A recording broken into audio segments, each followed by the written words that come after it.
You're not used to seeing me here anymore. Ooh. Woo. They tried to get rid of me week 1 like they did with Michael. And then I decided to come back and give up my $7,500 that I won. You're found. And now I'm back. That's my story, and I'm sticking to it. Yeah. The real comeback story. Pretty much. Yeah. Fucking wild shit. But hi, everyone. Welcome to The Cup TV, the part of the Currently Unnamed Podcast Network, where we put the real and the tea in reality, and you can always come to us first to quench your thirst. I'm Logan Ri, say something gay. And today we're drinking a lovely caramel coconut iced coffee because it's quite lovely. It's quite delicious. And I need it to get through a very long day. So nice. Yes. Not a long day, but the rest. always a long day with me. You know how it is. Well, hi everyone. My name is Rianne, but you can call me Ri. And I have some aloe vera juice for a very hot day. Yeah. Nice match with my very red shirt. Good. Come on, Christmas. Yeah. Christmas in June. Yeah. Very early Christmas. And We'll take it. Yeah. Respect your elders.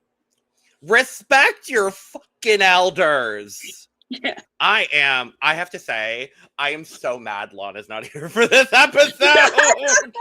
I have to be so real with y'all. Yeah. Lana is incredibly busy today doing the Lord's work. She's got so much going on.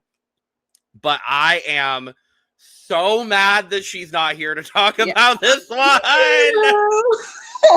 I'm happy to be here. I'm so happy to be back talking about Traitors New Zealand myself. But I'm like, should have been all three of us. It should have been all three of us this week, because I know for a fact she would be yelling at James just as much as we're about to in this episode. Like, probably, baby. We'll have to yell some extra or something. Right. But no, I'm excited to talk about one of the greatest traitor fumbles I've ever watched on Traitors New Zealand. Yeah. It was just, he was doing so well. He was doing so well, Ri. Yeah. He was doing incredibly, even. Yeah. Incredibly. We'll get into it. We're going to get into it. Yeah. Also, before we get into it, make sure you subscribe, hit the notification bell so you know when we put out all of our fantastic content here on the channel. We are currently live daily talking about Love Island in some capacity, so make sure you're checking that out. Shortly, we are going to be live a couple days a week talking about Big Brother 28 here in the US. So I'm very excited about that. And we've got so much content going on here and across all of our networks. So make sure you are supporting us. We greatly, greatly appreciate all of your support. All the links for everything we got going on are in the description below. And you can follow us on our socials as well at The Cup Pod on Twitter, Instagram, TikTok, and Blue Sky. Follow both of us as well if you want. And if you don't, you're weird. Do it. But, okay.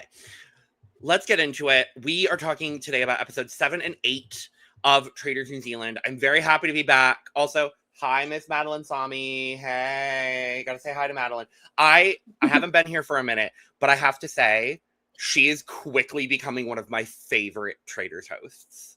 Yeah. And I had a feeling she would be because I just have such a beautiful reverence for her. But she's killing this. I like her. She's killing it. I really love Madeline Sami in this role.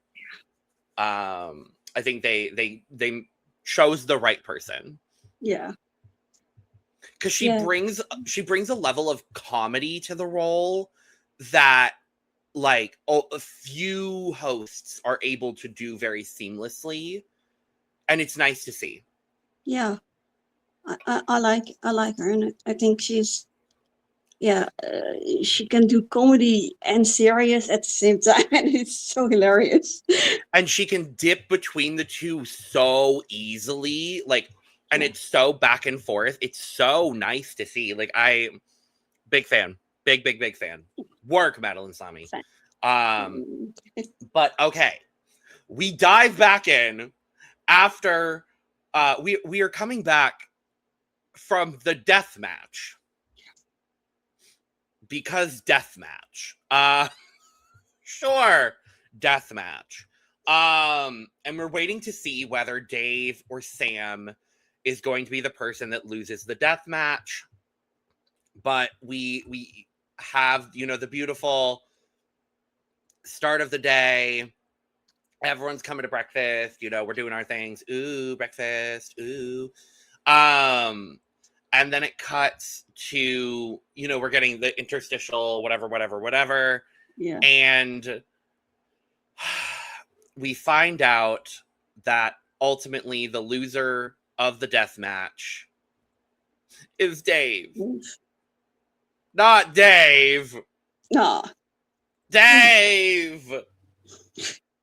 I mean, it wasn't Sam, so I'll take it. But crazy. Yeah. Craziness. Yeah. I was surprised that it came down between the two of them because they had both a pretty solid edit. Mm-hmm. And but as I did say last week, I wasn't really looking forward to more episodes of Dave just saying, I should have gotten a shield. And I mean, yeah, he should have gotten a shield. Yeah. I should have gotten a shield. Yeah, Dave. Yeah.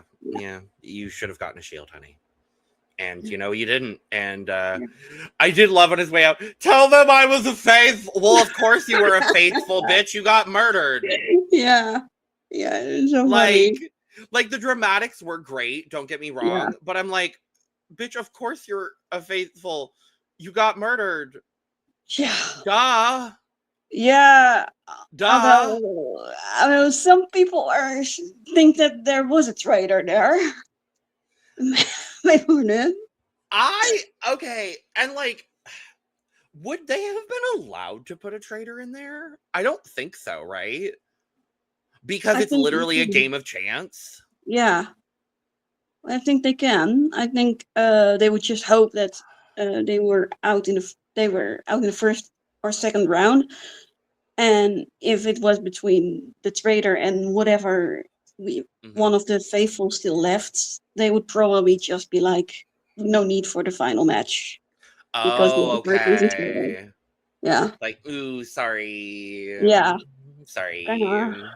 Kind of not a very satisfying way to end it. So I'm glad it was faithful. Yeah. But yeah, so Dave is gone. Yeah. People are sad about it. And as they're going around after breakfast, I do love that there are people being like, we need to find signs of where, because Madeline lets them know that it was in plain sight. Yeah. And so they're like, it's Aroha and Maruya, who have quickly become two of my favorite people on this season. Aroha and Maruya are like looking around being like, but where is everything? Like, can we find, is it in the shoe? Is it in the bookshelf? I'm like, girl, what?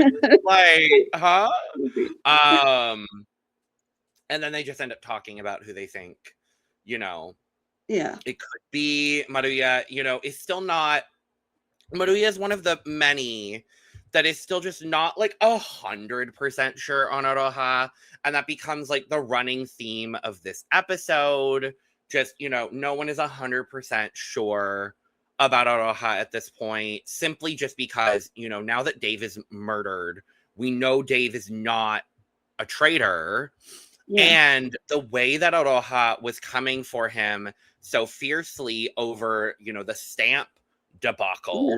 We're throwing all the way back to the fucking stamp debacle still. Jesus Christ. Like, I know they have to hold on to something, but still. But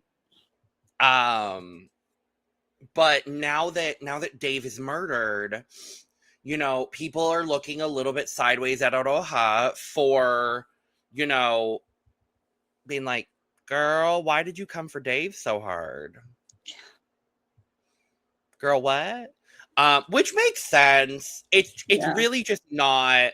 I felt for Aroha in this entire episode because it really just, the entire circumstances of the episode really just kind of set up. Like, as soon as Dave was murdered, I kind of knew where the episode was going. Yeah. Yeah, that I do wonder, like, if Sam had been murdered and Dave was still there, he may have been able to help her. Like, no, she just jumped to conclusions. It's fine. We settled it. I'm not mad at her. Yeah. Right. Like, I wish we had gotten that, Yeah. like, that conclusion to it instead of still, you know, the energy still being, you know, that they were fighting up until the bitter end, which was not really the case. No, not at all. But, you know, information is only as much as, you know, they have here. So, and then, you know, we see a bunch of people talking about, you know, the Aroha situation, whatever. We go to the mission. And it's the shootout mission. You know, we see this one constantly. It's more popular, I would say, on US and Australia traders. It's very popular on US, I would say. But in this case, you've got a wall of jars with powder in them. And you want to hit, so everyone goes up individually twice. Yeah. Which I think is the other fun part of this, is it's all individual here. Yeah. Everyone's going up individually. You get 2 rounds, you cycle through, and if you want to get money, then you hit the plus sign ones. Yeah. And there are some that can take away money. Debbie. Yeah. Sorry, Debbie. Poor Debbie. Poor Debbie. Oh. And there are also 2 shields up for grabs as well. That you can shoot down. So everyone goes up, and this group sucks. Yeah. This group fucking sucks at this mission. Like, no one has good aim. Even the good shots are, like, not that great because they just barely chip some of the pots, but they count because they kind of have to, because they need some money to go into the pot. Yeah. So it's like, okay, cool, whatever. Like, it's fine.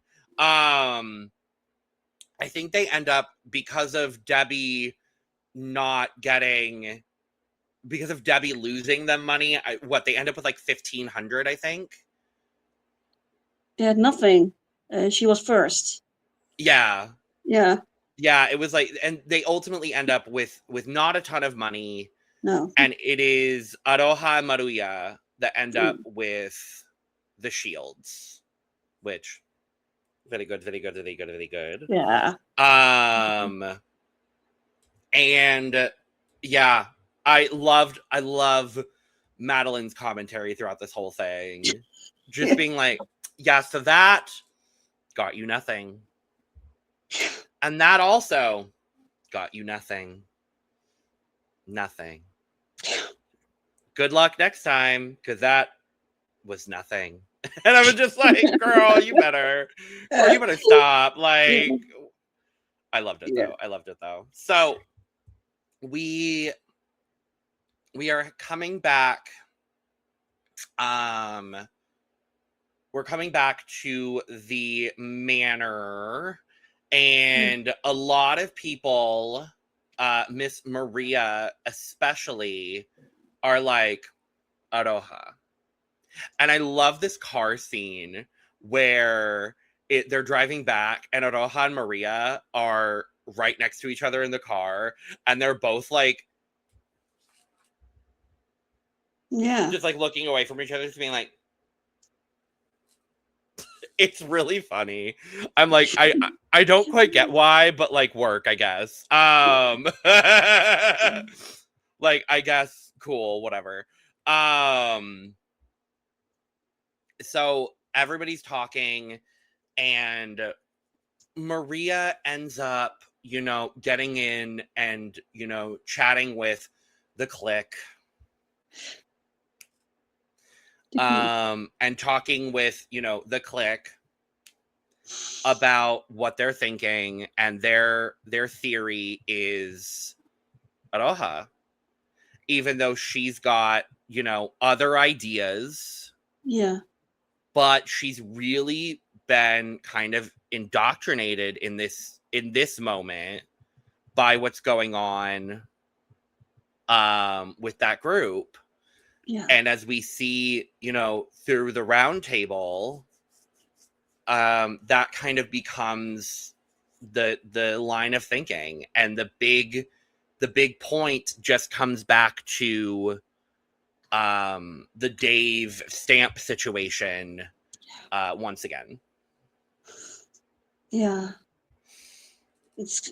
I think they're all just, they don't really have any other names, so a lot of people are just like, many of them are just like, yeah, well, who else could it be? Because the name was Dave. Yeah. The name was Dave for so long, and now that it's not Dave, they're like, Ooh,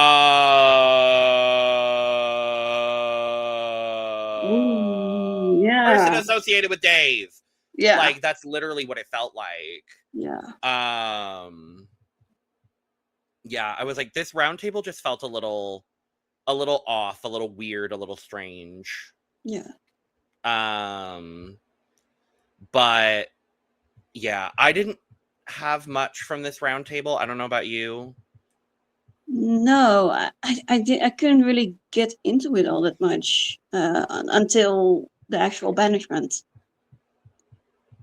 And then the other thing we need to talk about. Right before the banishment.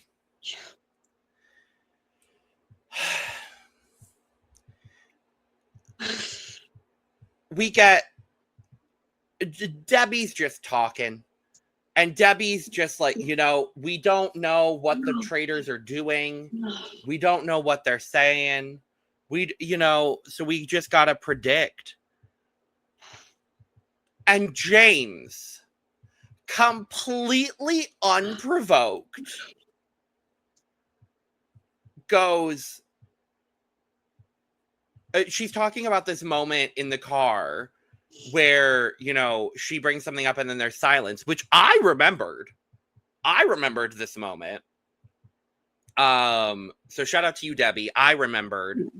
But she's talking about this moment, and he goes, well, I didn't remember that, Debbie, but I do remember the silence. And I just think that you don't deserve to be here. You don't deserve to make it to the end, because I don't think you know how to play this game.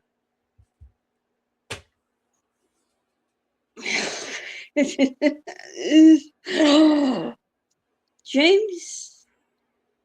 What? Hit the mute button for yourself. Like, I just...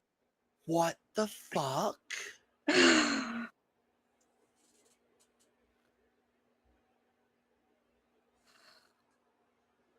And it wasn't at him specifically. If you had waited like a little longer, you would have heard that she was actually thinking of Hannah specifically.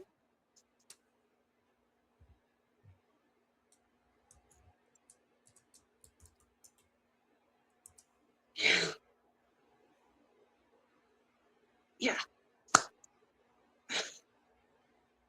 I have never seen an ignorant white man fumble something so hard than in this moment. And I'm going to be real honest. I had no sympathy for him when he was crying afterwards because I knew it was all fake. Yeah. I knew every single bit of his reaction was fake. And he deserved the outcome that he got. Yeah. And what makes it even better is the fact that Debbie made it further than him. Yeah. So take that, James. And fuck you, James. Yeah. I didn't think about it like to that extent, but I did think like, yeah, this is so unnecessary. It's You were so doing unnecessary. fine. Perfectly fine. And, yeah. And it wasn't even at you. Just, I guess it shows just how paranoid people can get. I guess. And I've had in my life, I can remember examples in my life where I was talking about someone that I had an issue with to someone else, and that person thought I was indirectly talking about them. So they were like you can talk to me if you really want to talk trash and blah blah blah. Yeah. It's like it's just, and it's like it's one thing if you do the standard. I just think you might not be a really strong faithful or something like that. Like you've gotten a lot wrong. That's like every season has at least one of those confrontations at a table. Yeah. But he went on and on and on and like hit the mute button at some point. Stop talking. It's not. It's like he thought people were going to be like, yeah, go do that, go after the senior citizens. Like they like why are they even here or something? Like what?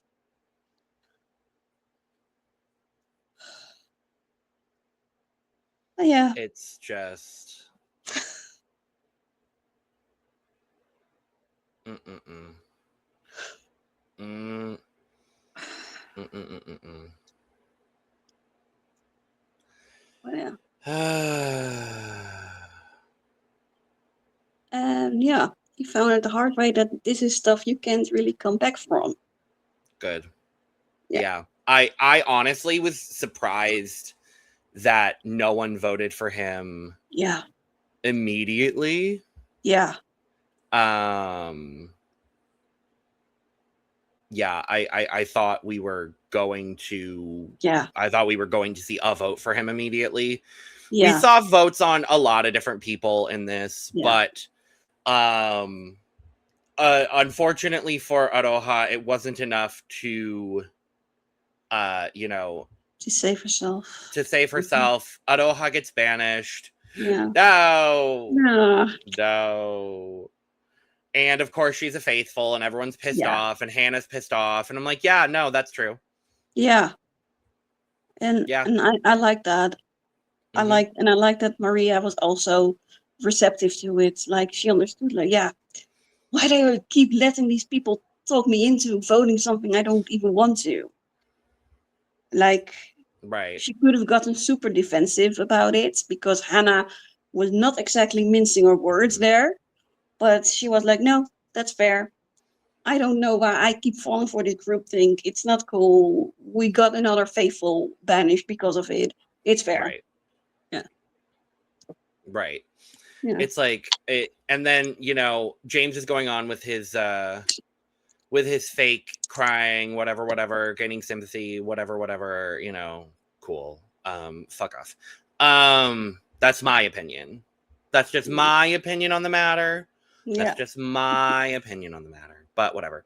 So we go to the conclave with everybody, and not with everybody, with the two of them. And we get the shortlist for murder for the night as Violet, Sam, and Hannah. And regardless, I'm like, no! No! I hate literally 3 of my favorite people. Yeah. Because also, side note, the women have stormed this season. Can I just say that? The women? Yeah.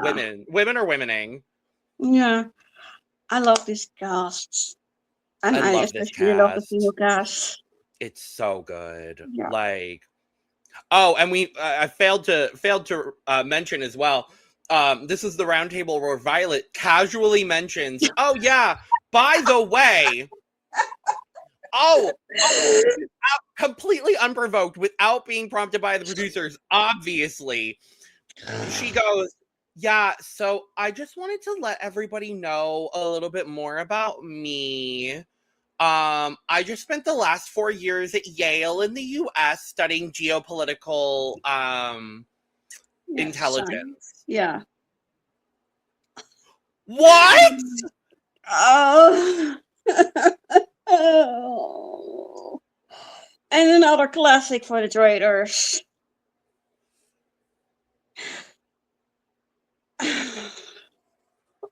Huh?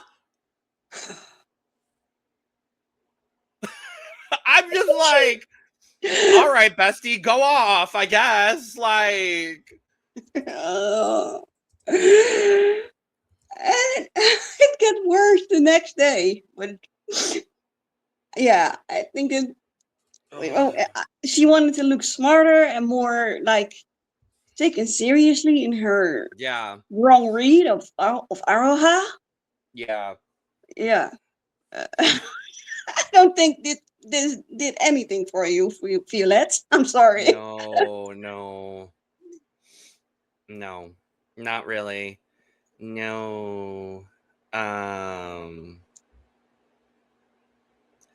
Yeah, but we go into breakfast the next day. Violet's trying to, she's like, "Yeah, I'm smart. I'm smart." And she is. She's intelligent. She's incredibly intelligent. But everyone's talking about, who is it that could be murdered? And this is where Miss Maria, who's been clocking the game at this point, if a faithful is going to win, it's going to be Maria. I hope she does. Unless she gets recruited. And we'll talk about those potentials here at the end. But this is where Maria's like, "I have my eyes on you, Keanu." Keanu.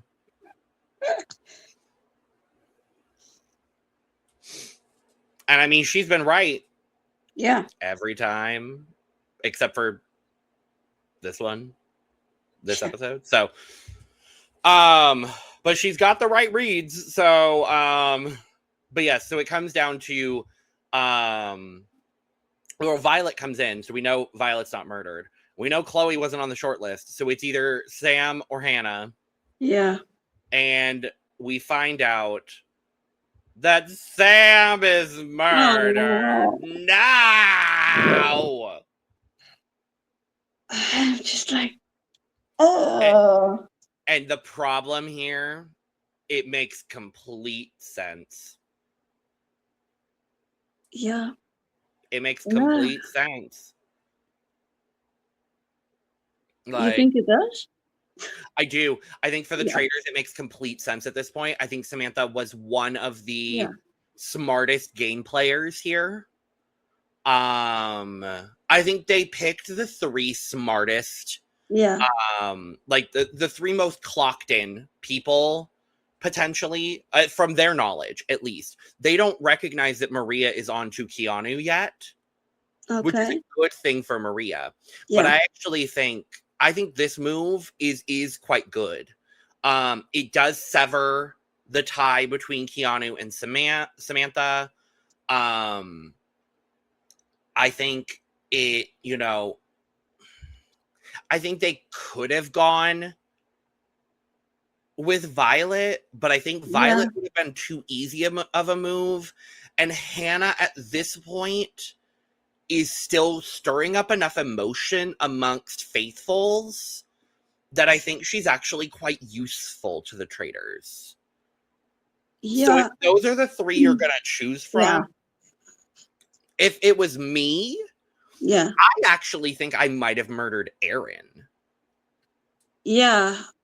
I was thinking too. I think it was probably the best one out of those three, but I think he shouldn't have gone with those three. Mm-hmm. Aaron. Oh wait, at that point James is still in the game, so I think that could still work. But I was like, it is kind of rare for all traitors to be of the same gender, Mm-hmm. so that could come back to haunt him Yeah. if he murders Aaron.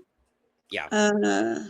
But yeah, I also I think I'm a little 50-50 but it's mostly because of what we see in the rest of the episode.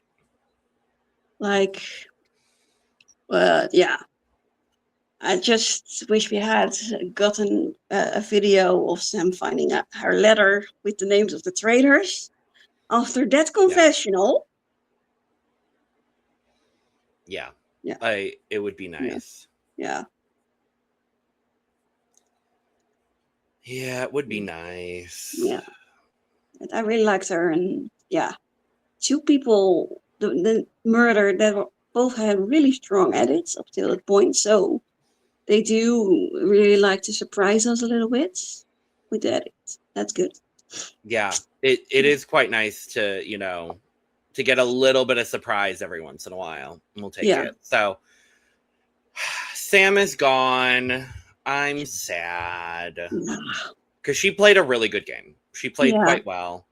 And now there's speculation, surrounding everybody.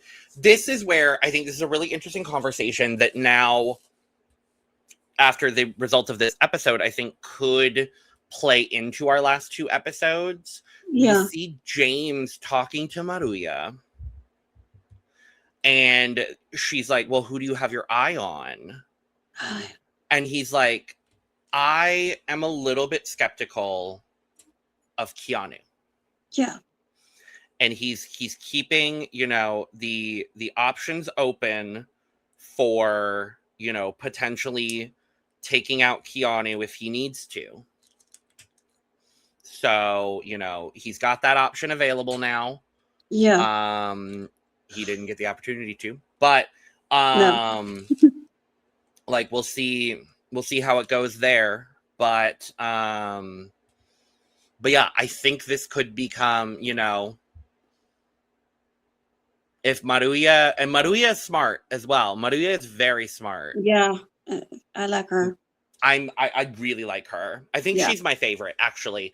I really, really like her in confessionals. I think she's a really, really smart player without letting on that she's super smart. And I think that's really important for this game. Yeah. I'm really intrigued to see how the last two episodes go with her specifically.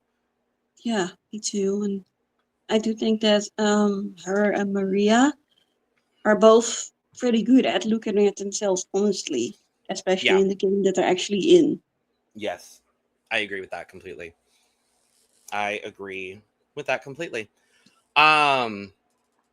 So we go to the mission, or, a faux mission. Madeline is just sitting there with a feast.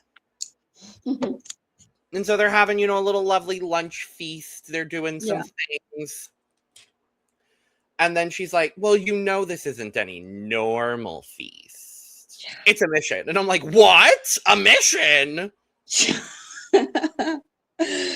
Color me surprised, Madeline Sonny. And this was a fucking gross mission. This was nasty. So they have to, everyone gets blindfolded. The henchman will go around, tap someone on the shoulder, and they have to answer a question, pointing to somebody else in the circle and essentially eliminating someone. Like, it is a single elimination style game.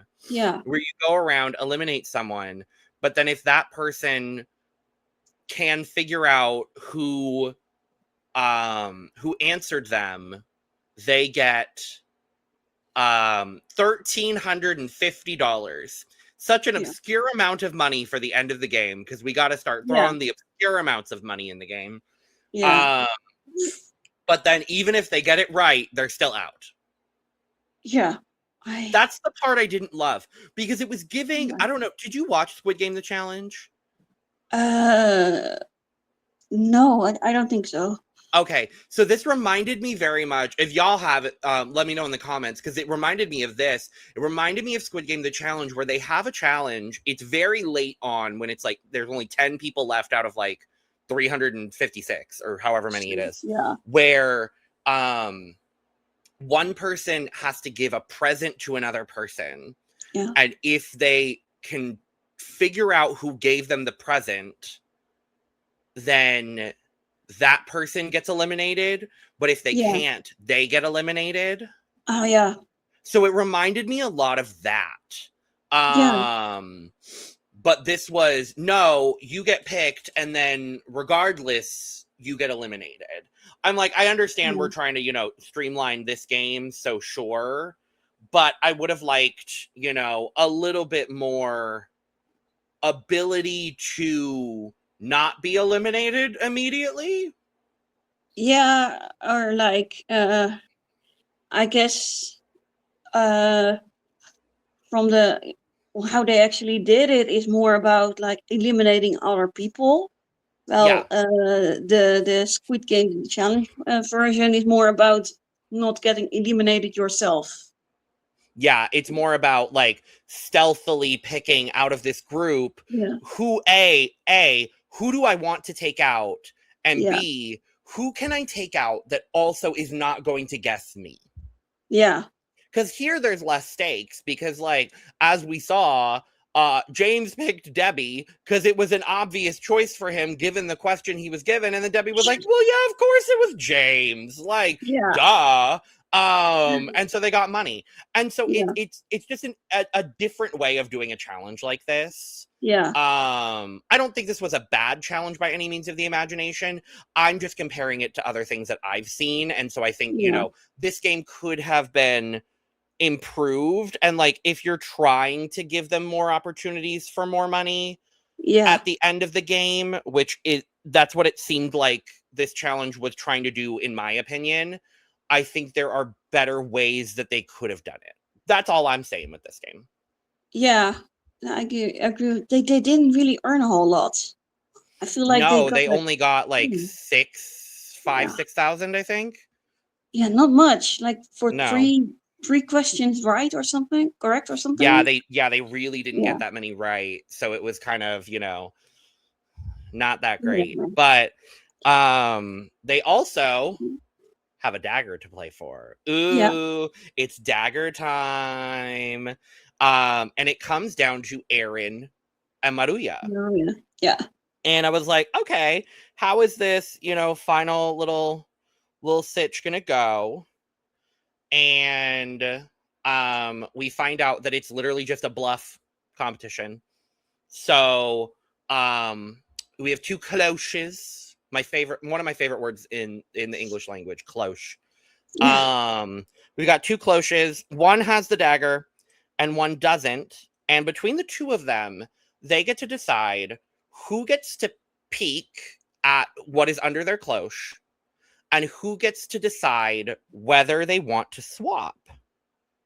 And I really liked this, actually. I thought this was a really cool, different way of doing this kind of situation. So Maruya, interestingly, I want to get your thoughts on this, Ri. Maruya, interestingly, is like, I don't want the dagger. Yeah. I don't want the extra pressure. I don't want, that pressure on me right now. What did you think about that? Because I was a little, I wasn't surprised by that from Maruya, but I was a little like, oh, okay. I think it maybe depends on like from what direction is she looking at it. Like, does she think that she's in danger of getting murdered? So she doesn't want to draw any more attention to herself. Let Aaron, if there is a vote that's very close, then let Aaron be the one that breaks that tie or whatever close vote it is, and let him get all the attention. But yeah, if she if she looks at it more like, I want to get a specific person out tonight at that table, then she should go for it. And she didn't really, at this point, she didn't really have anyone that she was going for, is the other big situation here. She really didn't have a target. She didn't have an idea of who she wanted. And so it is interesting. And we don't really hear necessarily from Aaron, because Aaron has not really been edited strongly. No. Purple Aaron. It really has been a purple Aaron edit. Like, yeah. Only in the challenges. We see him and his short shorts, and that's about all we get from Aaron, which is sure, whatever. But they decide that Maruya is gonna peek, and she tells him, I think you should keep yours. And he decides to swap. And literally, I'm sitting there, and then they reveal, and Maruya gets the dagger. And I literally wanted her to be like, I told you. Yeah. Like, I'm telling you the truth. Yeah. She really didn't want that dagger. No. And now she has the dagger. Yeah. So yes, Maruya has the dagger going into the round table at final 9. Yeah. Craziness. Yeah. And we essentially go right into the table. The round table. Can I say one more thing about the mission thing? Of course, yeah. Why weren't they wearing robes or some plastic cover or whatever? Oh my god. Because of the dunking. And what the fuck did they pour on? It looked like tar. Yeah, it looked... And it looked so gross. And I was like, all these... Violet, I know, was wearing a very beautiful dress. Keanu was very... with a tie and a shirt and everything. Like, people were dressed up for this. I felt... And you're just gonna ruin their outfits. I'm gonna say for shock value. Yeah. Like, that's really the only thing I can think of.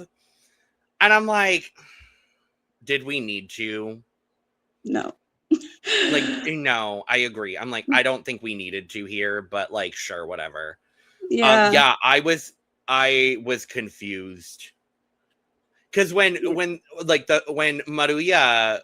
Because Maruya is the first one to answer a question, and she picks Keanu, and then Madeline's like, mark them, and it's tar all over Keanu, and he's like, what the fuck? I would have panicked. I would have had a full panic attack in that moment. Like, yeah, he was also, he had the eye mask on. So we had no idea that it was even going to happen. Oh my god. And then when Chloe got marked, and it goes literally all over her face. And there's a clear cut where they had to get her a towel. Like, clearly they had to wipe her entire face off. Yeah. I'm like, no, absolutely not. That's not going in my beard. No. Y'all are going to be paying good money for a fucking beard shampoo situation to get that shit out of my beard. No, thank you. Absolutely not. Yeah. Fuck that shit. No. And it's also kind of annoying. It's annoying also, like, I know UK had a mission that also had people got dunked when they were eliminated from the challenge. Yes. And they were wearing a robe. Yeah. It was it this last season of UK that had that?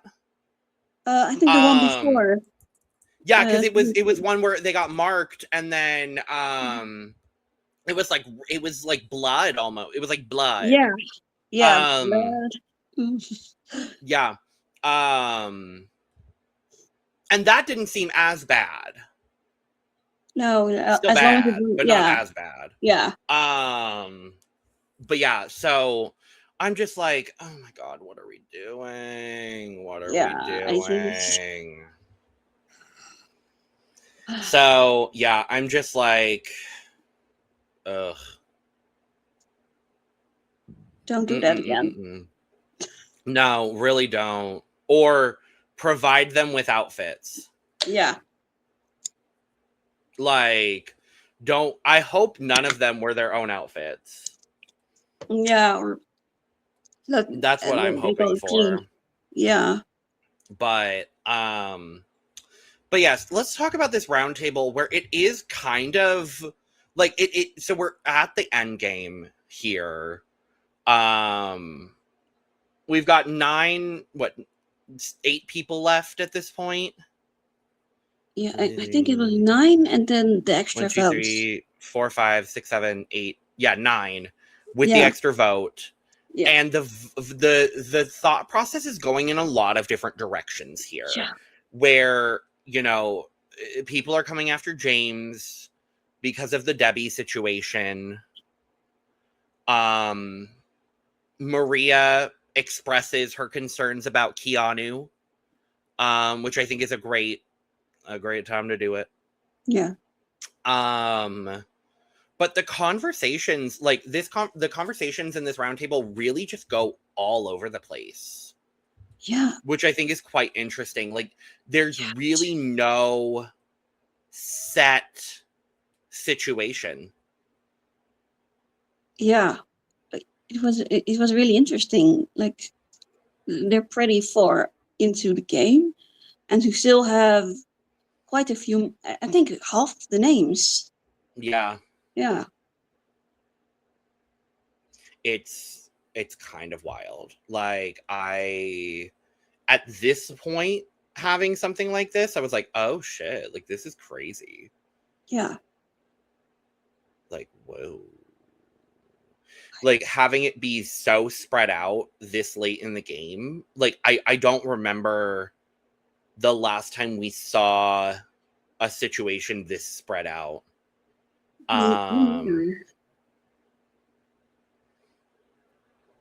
But, a lot of great points are brought up.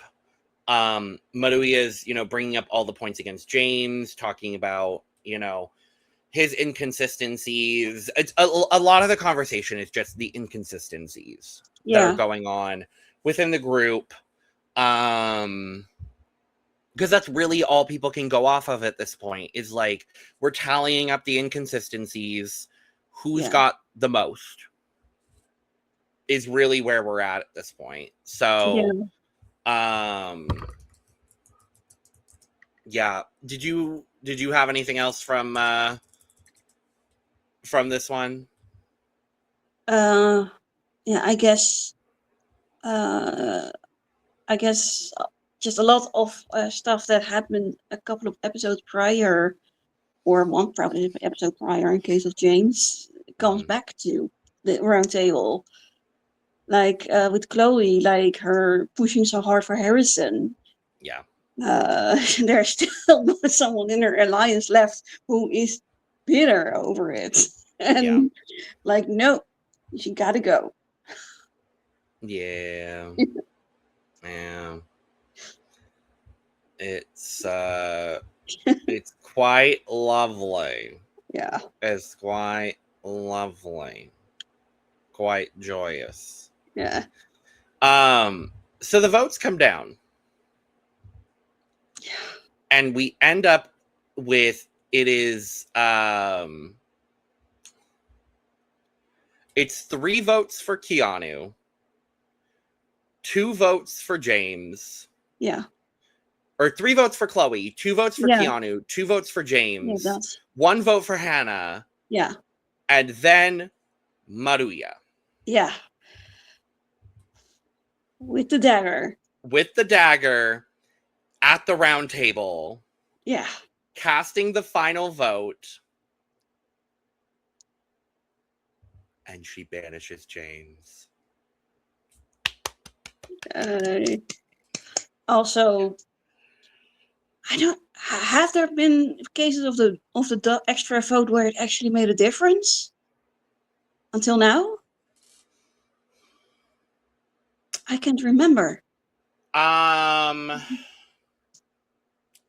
Who had the dagger on the most recent season of UK? Was it Steven? No, it was or James or something. I don't know. It was James, I think. Yeah. I don't think it mattered. And then I'm trying to think about Rob Rosh. I don't think it mattered. Wait, it did not the actual result itself.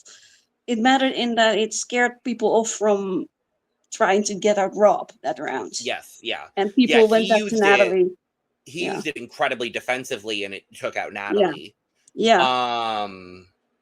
I think this is one of the first, and let us know in the comments. Obviously, I don't Yeah. remember offhand. I think this is one of the first times where it literally, the dagger became a tie-breaking vote. Yeah.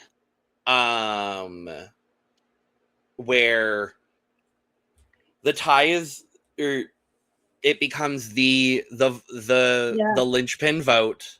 Yeah. James is voted out, and unintentionally they get out a traitor. Yeah.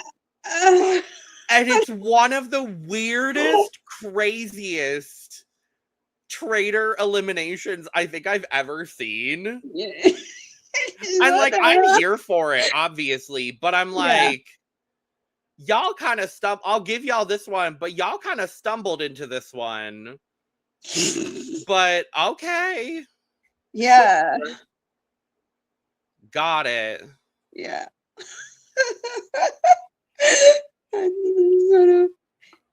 Good for you. Yeah. Here's your pick me up for the day. Mm-hmm. And yes, everyone's very excited. They're doing their things. This, that, the third, the fourth. And we go to the conclave, and it's just Keanu. And he has to recruit someone. And his short list becomes very small. Yeah. So he's deciding between Chloe, because he's gotten close to Chloe. He's thinking maybe Maria, because Maria came after him at this round table. Yeah. And he's thinking Maruya, because of the way that Maruya kind of single-handedly took out James. Yeah. With the assistance of Debbie. Yeah. Now, if I'm Keanu, I'm not even gonna lie, I think I maybe pick Debbie. Okay. I don't know. I think there's just enough. Like, if you're wanting to scapegoat someone, I think Debbie becomes an interesting choice. But yeah, I think there's a situation to be had there, where you could pick her. I don't know though. What do you think? What do you think Keanu's gonna do? I don't know what he's going to do, but I think maybe Chloe. I do think, yeah. I think everyone else is a little suspicious of him to some extent. So Chloe is probably the only person who won't immediately try to throw him under the bus. Yeah. Yeah, I think the smart choice is Chloe. Yeah. I think he could make it to the end and win with Chloe. Yeah. And it seems like he wants to win with Chloe. Yeah. Yeah, I'm like, I think that works. Yeah. But I don't think Chloe would make it to the end if he goes with her, because it does look like she will be the next person banished. Or there's a really good chance for it. Yeah. It kind of depends. I think it also depends. Are they allowed to murder once he has recruited someone or not? I don't think so. I don't believe so. I don't know how this one will work. Yeah. I think if he can murder after recruiting someone, I think he's in a better spot than if he's not allowed to. Yeah. Agreed. I would agree with that for sure. I would agree with that for sure. Yeah. Yeah, I think Chloe's a good option. I think I actually think Maruya is a good option. Could be.